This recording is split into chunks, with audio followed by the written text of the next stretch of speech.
Nos complace compartir esta mañana con Celedonio Jiménez Santos, sociólogo, doctor en sociología, ex director de la Escuela de Sociología de la Universidad Autónoma de Santo Domingo en 2 periodos, miembro de la Academia de Ciencias, autor de libros, reflexión articulista, un profesional con los instrumentos para reflexionar sobre el devenir de la sociedad dominicana. Su obra Ética, Crisis Social y Educación en Valores ha sido muy conocida y difundida con varias ediciones. Vamos a ver, primero vamos a empezar por hablar del caso de Andrés Blanco Castillo, porque Celedonio Jiménez Santos y Andrés Blanco coincidieron en Chile, y creo que hasta a ti te interrogaron aquí, un fiscal especial que vino desde Chile investigando la desaparición de ese estudiante dominicano en el año 1973. 44 años después, la justicia chilena, la Procuraduría, abrió juicio contra 12 exmilitares, incluyendo un vicealmirante y un contraalmirante, es decir, con altos funcionarios por la desaparición. ¿Qué te parece eso, Celedonio? Y cuéntanos un poquito de tu relación con este joven desaparecido dominicano en Chile, víctima del golpe de Estado de 1973. Bueno, ante todo, muchas gracias por tenerme aquí con ustedes. Es un gran honor poder intercambiar algunos minutos. En efecto, con Andrés Blanco Castillo tuve relaciones como compañero de estudio en la secundaria, en el Don Bosco. Aquí en el país, sí. Y en el 69 concluimos. Él salió del país, no me di cuenta tampoco de su salida al concluir los estudios. Él se fue a estudiar a la Unión Soviética. Se fue a la Unión Soviética, luego al regresar, intentar regresar al país, no se le permitió la entrada, y de ahí se fue a otros países y terminó finalmente en Chile.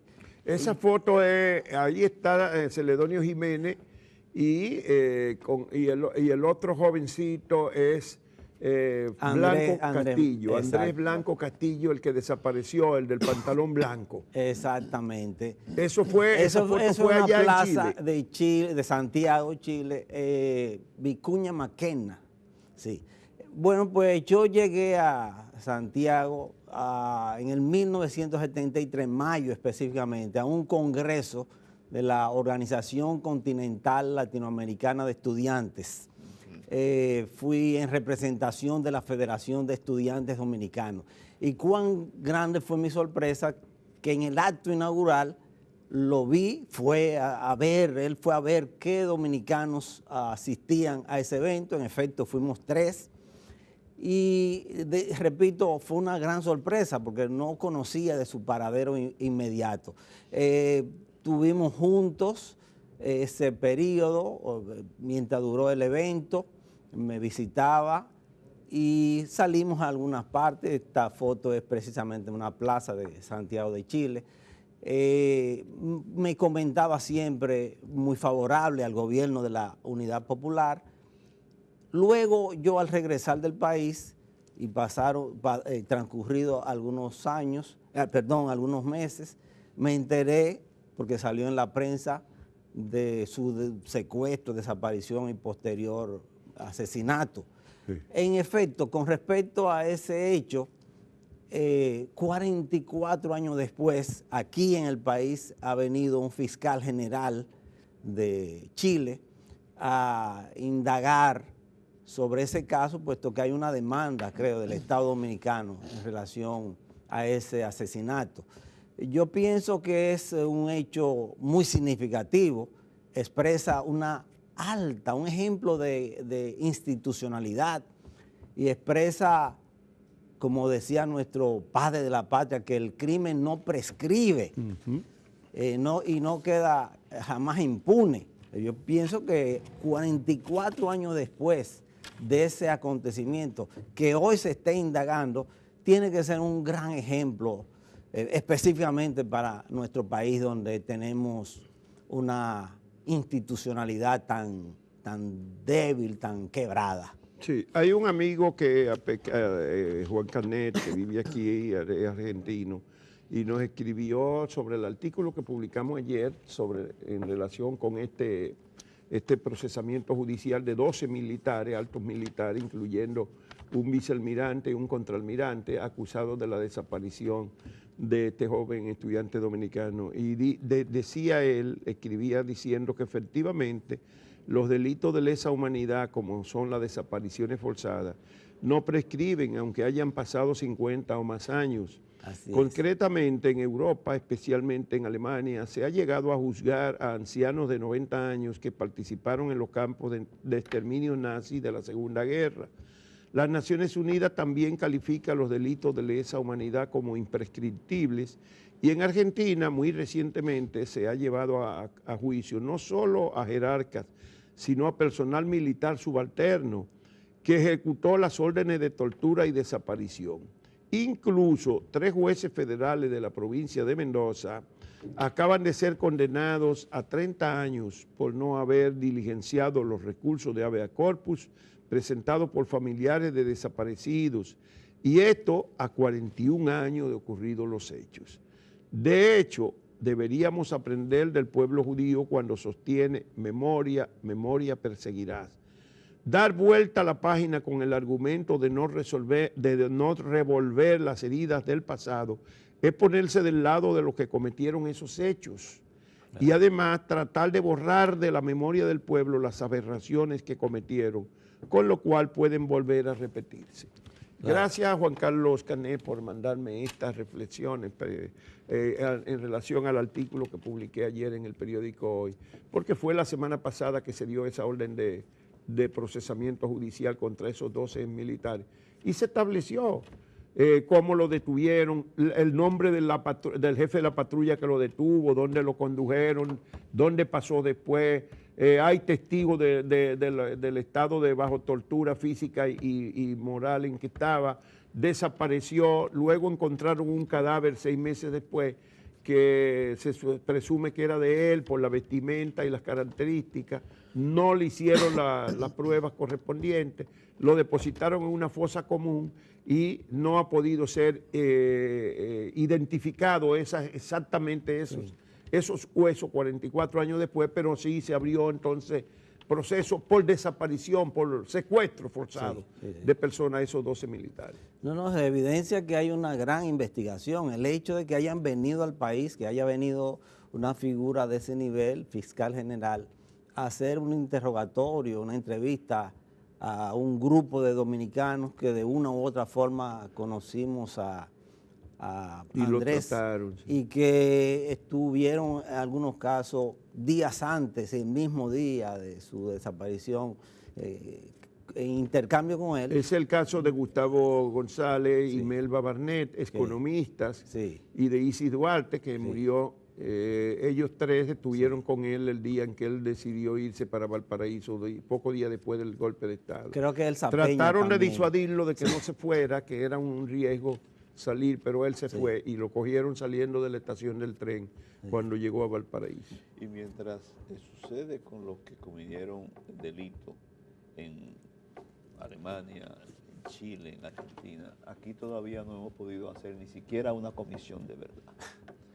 No hemos procesado, pero no hay interés en conocer lo que sucedió y pedir responsabilidades para que cometieron crímenes en la dictadura de Trujillo y también después, en régimen autoritario de Balaguer. No se ha podido. Todavía no hemos podido establecer los responsables de la desaparición de Narciso González. Eso ocurrió el otro día, en el 94. Claro. 21 años después que de lo de Chile fue lo de Narciso y aquí no hemos podido. Sin subestimar las características personales, pero se trata de personas que ustedes han mencionado, de unos roles sociales y políticos, y aún así no se ha tomado atención. Sin embargo, en este caso, un joven estudiante que en Chile no tiene ninguna significación él como persona. Así mismo. Y sin embargo, la justicia decidió investigar. Así es, es un ejemplo tremendo para nuestro país. Y el hecho de que estén involucrados y ya hayan sido sindicados figuras de... Por sus nombres. Exacto, y contraalmirantes, niveles muy elevados de la Armada chilena. Vamos a reflexionar sobre aprovechar la presencia de Celedonio, experto y comprometido con el tema de la ética, para que hablemos de la ética aquí y ahora. ¿Cuál es la percepción de un sociólogo sobre la vigencia de la ética y quizá la relativización de la ética en distintos sectores de la sociedad? Bueno, yo honestamente estoy muy preocupado con la situación de los niveles éticos, de la problemática ética en nuestra sociedad, al punto que yo me atrevo a decir que vivimos una septicemia ética en la sociedad dominicana, es decir, por decirlo en términos médicos, una infección general y grave. Y no lo digo yo, acaba de decirlo el párroco, sacerdote de la iglesia María Auxiliadora, que justamente fue, podríamos decir, exiliado el pasado domingo hacia Puerto Rico, el sacerdote Carlos Piantini, donde él señalaba en sus declaraciones, en su homilía, sí, decía que si intervenimos la administración pública, decía él, brota pus. O sea, un planteamiento bastante serio que lo hizo frente a toda la feligresía que lo iba a despedir. Realmente en nuestra sociedad estamos viviendo una tremenda anomia, es decir, lo que un sociólogo francés denominaba una dislocación ética. Lo que está pasando, la cantidad de hechos que hoy se enuncian oficialmente, más de 250 casos de corrupción. ¿Y aquí qué está pasando? ¿Qué sigue pasando?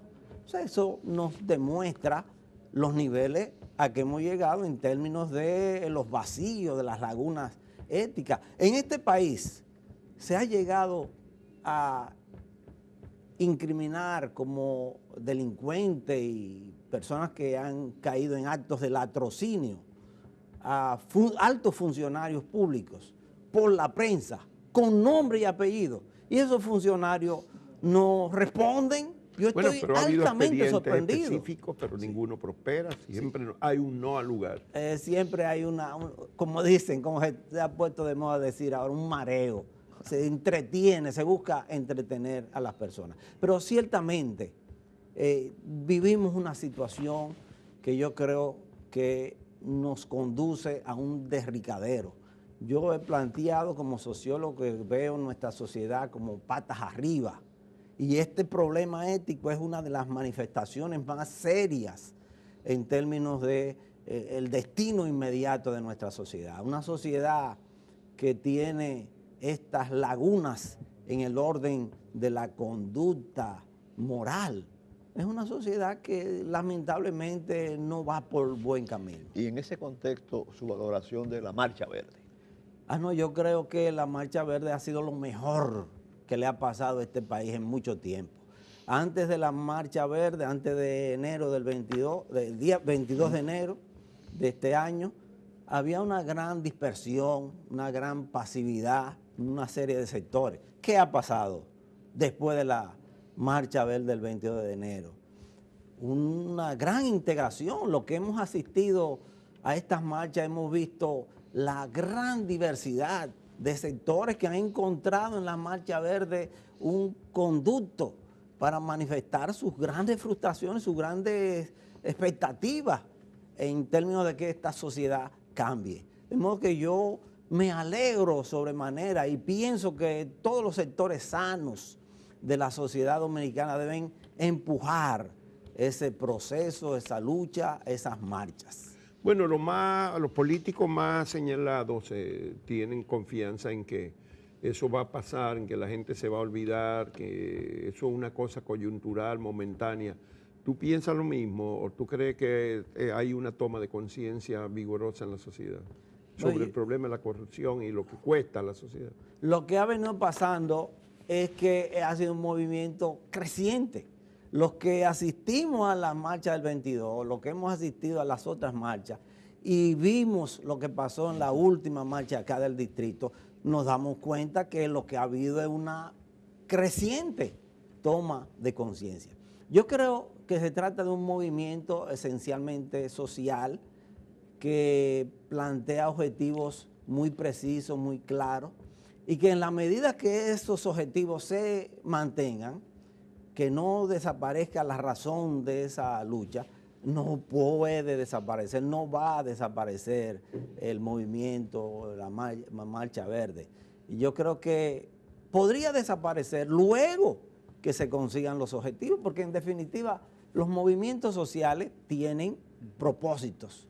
Una vez cumplidos, pueden desaparecer y no es malo, porque se ha conseguido el objetivo por el cual surgió el movimiento. Hay que tener mucho cuidado porque hay muchos sectores apostando a esa desaparición, deseando, frotándose las manos para que ese... ¿Y qué puede hacer ese movimiento para mantener su vigor? Porque después de las grandes marchas que ha habido, uno piensa, bueno, pequeñas marchas en las localidades, ¿qué hacer para mantener viva la llama del reclamo porque al fin de cuentas lo que ha habido de respuesta son cosas muy mareos, como tú has señalado, ¿verdad? Sí, yo pienso que es un elemento esencial la unidad.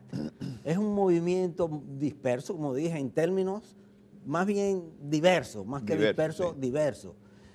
Porque ahí está el pueblo dominicano, en sentido general, todas las expresiones del pueblo dominicano.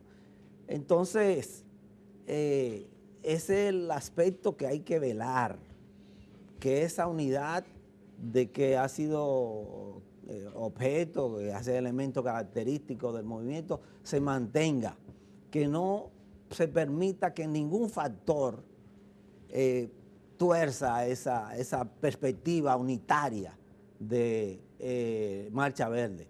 Y evidentemente yo creo que en la medida se mantenga, en la medida el gobierno se siga burlando, porque hasta ahora eso es lo que ha hecho, burlándose, aunque ha mostrado cierta verdad, pero yo pienso que son poses más bien, en la medida en que esos objetivos se mantengan, yo creo que el movimiento irá increciendo. Esa es mi percepción como sociólogo. Como experto en ética, uno le exige al político un comportamiento ético, pero tiene que convenir, sobre todo después del Renacimiento con Maquiavelo, de que hay una razón de Estado. ¿Cómo se compagina la ética en la política? Muy bien. Bueno, realmente se ha discutido si la política puede plantearse al margen de los factores intrínsecos a la ética, es decir, el bien, la justicia, la bondad, o si la política implica necesariamente que lo que se sobreponga sea lo que conviene. Hasta ahora yo creo que eso ha sido lo característico en la sociedad dominicana y en la política dominicana. El Estado dominicano ha sido calificado de múltiples formas: clientelar, fallido, narcoestado se ha dicho, rentista, y ahora se suma un nuevo elemento que es neopatrimonial. Ajá. Porque hay un planteo de José Antonio Alonso, un español, escribió un trabajo titulado Corrupción, Cohesión Social y Desarrollo, que él plantea el neopatrimonialismo como una expresión donde el Ejecutivo controla, domina poder legislativo, poder judicial. ¿Qué es lo que está ocurriendo en la sociedad dominicana? Un control por parte del Ejecutivo de esos otros poderes. Yo pienso que, volviendo a lo que me ha planteado, que no necesariamente tenemos que ver la política como un ejercicio al margen de la ética. O sea, no es fatalmente antiética la política. No. El éxito no tiene que estar cimentado sobre el hacer lo que convenga, pura y simplemente. No, absolutamente. Yo recuerdo, siempre lo sitúo, el planteo de nuestro fundador, Juan Pablo Duarte, a quien sigo con fervor, que concebía la política como un ejercicio, como la ciencia más noble después de la filosofía, decía él. Una actividad humana con esa característica, con esa nobleza, no puede ser una actividad que eche de lado los criterios de justicia, de bondad, de amor por los seres humanos. Entonces yo no creo, sinceramente, que haya que concebir la política como un ejercicio que nada tiene que ver con la ética. Todo lo contrario. Yo pienso que el curso que ha tomado el quehacer político en República Dominicana se debe justamente a que se ha despojado el ejercicio político de ese elemento esencial y lo que se ha sobrepuesto es lo personal. La política se ha convertido en nuestro país más que en un servicio, en un autoservicio. ¿Qué ha pasado con la gran mayoría de estos políticos del comité político del PLD, del partido de gobierno? Que se han enriquecido, muchos de ellos compañeros, los tiempos míos de la brega estudiantil, compañeros de a pie de uno, y hoy ¿quiénes son? Inalcanzables, multimillonarios. ¿De dónde ha salido eso? De un tipo de ejercicio político que lamentamos profundamente. ¿Y qué hacer en la sociedad dominicana? Porque parece que ha abarcado muchos estamentos, hay en segmentos empresariales, entre periodistas, entre profesionales, entre intelectuales, entre sacerdotes. Ese acontecimiento esta semana ha estremecido el país. Sí. ¿Qué hacer para reverdecer el espíritu o la afición por la ética en el ejercicio cotidiano de la vida social? Has dicho una gran verdad. El problema ético, el problema de ese vacío, de esos déficits éticos y morales, es un problema global en la sociedad dominicana. Yo pienso que las instituciones que hemos tenido han empujado, instituciones precarias, débiles, han abierto, y no casualmente, han abierto oportunidades para que prevalezca lo malo. Y ha sido un fenómeno global en la sociedad dominicana. Pero evidentemente que no podemos juzgar que tiene las mismas consecuencias el acto inético de un trabajador cualquiera, de un plomero cualquiera que va a la casa de uno y le hace un trabajo y uno siempre tiene una suspicacia, que el acto no ético de un funcionario que tiene peores consecuencias. Yo creo que es fundamental el asunto de seguir trabajando en contra de la impunidad, porque es evidente que esto se ha alimentado porque no ha habido, como se dice hoy, un régimen de consecuencias. Se hacen tantas cosas, gracias, se hacen tantas cosas malas y todo sigue como si nada. ¿Cuántos actos hoy deberían ser objeto de una sanción y no ocurre nada? Miren, cosas tan simples como la cantidad de funcionarios que no han hecho su declaración de patrimonio, declaración jurada de patrimonio, que se ha dicho tanto en un contexto como este, y sin embargo no pasa nada.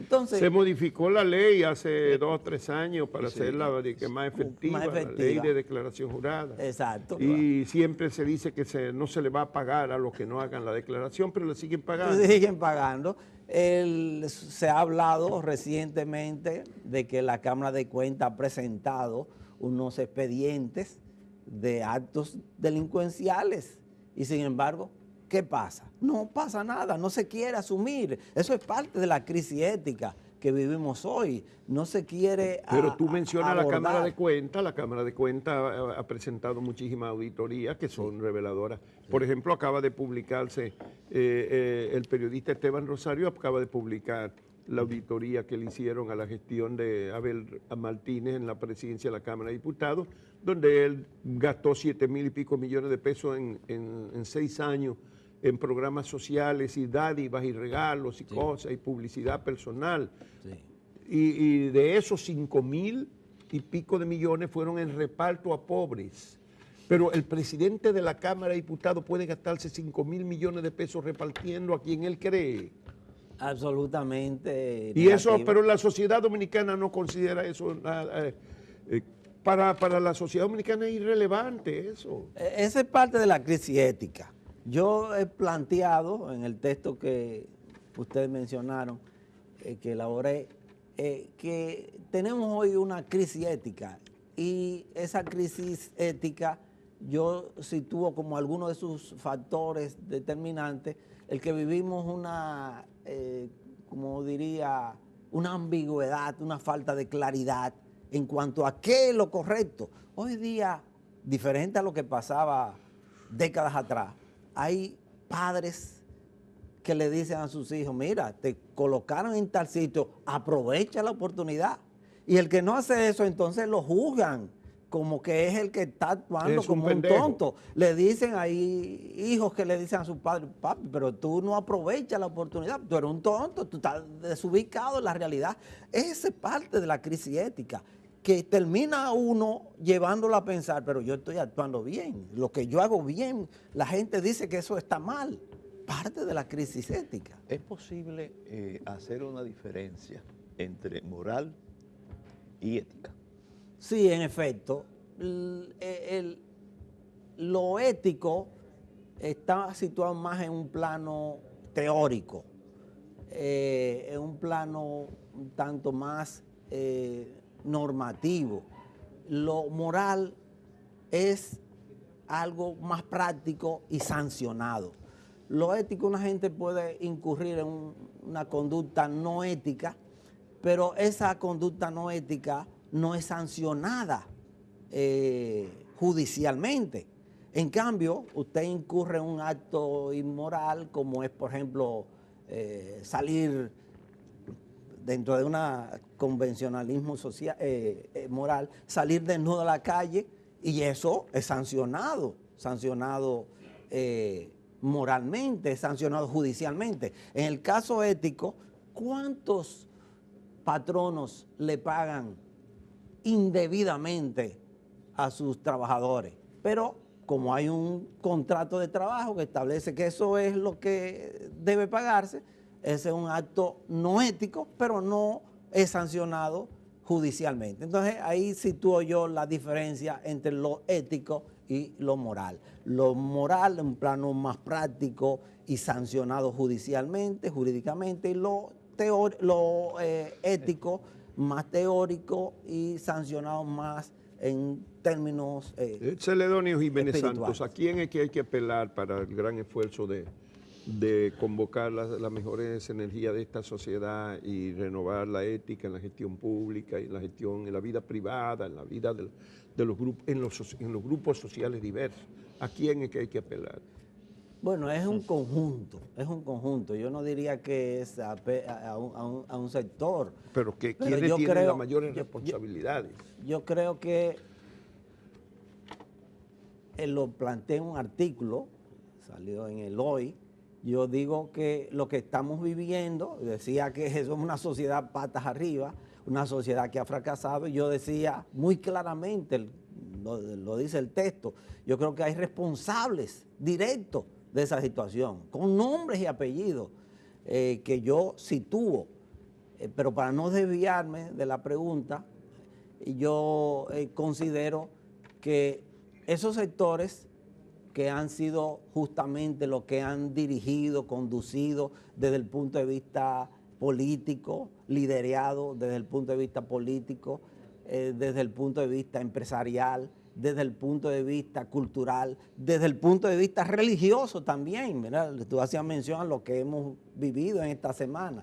Esos sectores han tenido una alta responsabilidad. Yo creo que a ellos hay que seguir apelando sin tener una postura ingenua.